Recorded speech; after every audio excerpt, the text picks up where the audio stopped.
बघूयात पुढची बातमी। बीड जिल्ह्यामध्ये गेल्या 3 दिवसांपासून इंधनाचा तुटवडा जाणवतोय आणि अनेक ठिकाणी इंधन नाहीये, त्यामुळे पंप देखील बंद पडलेले आहेत। याचमुळे माल वाहतूक करणारे वाहन चालक आणि प्रवासी वाहन चालक हे देखील चांगलेच अडचणीत सापडलेत। यासोबतच शेतीमाल घेऊन जाणाऱ्या शेतकऱ्यांना देखील अडचणींचा सामना करावा लागतोय।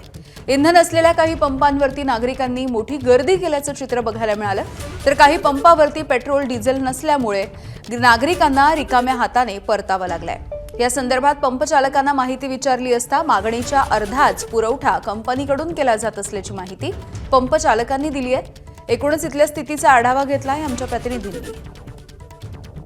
बीड जिल्ह्यामध्ये पुन्हा एकदा इंधनाचा तुटवडा जाणवू लागला आहे। आपण जर बघितलं तर आधी इराण-इराक युद्धामुळे हे इंधन तुटवडा जाणवला होता, मात्र त्यानंतर पुन्हा एकदा गेल्या 3 दिवसापासून इंधन तुटवडा जाणवू लागला आहे। प्रामुख्याने आधी अंबाजोगाईमध्ये सर्व पंप बंद असल्याचं आपल्याला पाहायला मिळालं।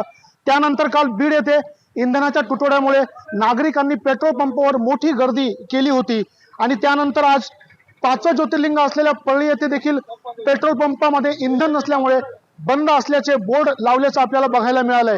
याबाबत पंप चालकांना माहिती विचारली असता जे त्यांनी मागणी कंपनीकडे केली आहे, त्या मागणीच्या अगेन्स्टमध्ये जो पुरवठा कंपनीकडून केला जातो, हा पुरवठा कमी होत असल्याचे त्यांच्याकडून सांगण्यात आले। त्याचप्रमाणे इंडियन ऑइल आणि हिंदुस्थान पेट्रोलियमचा जो मुख्य साठा आहे सोलापूर मधला, सोलापूर इथून याची पुरवठा केला जातो। या सोलापूर मधून होणारा पुरवठाच कमी होत असल्याने हे पेट्रोल पंप बंद असल्याची प्राथमिक माहिती समोर आली आहे। कॅमेरामॅन प्रमोद जोशीसह मी स्वानंद पाटील, एबीपी माझा, बीड। एबीपी माझा, उघडा डोळे बघा नीट।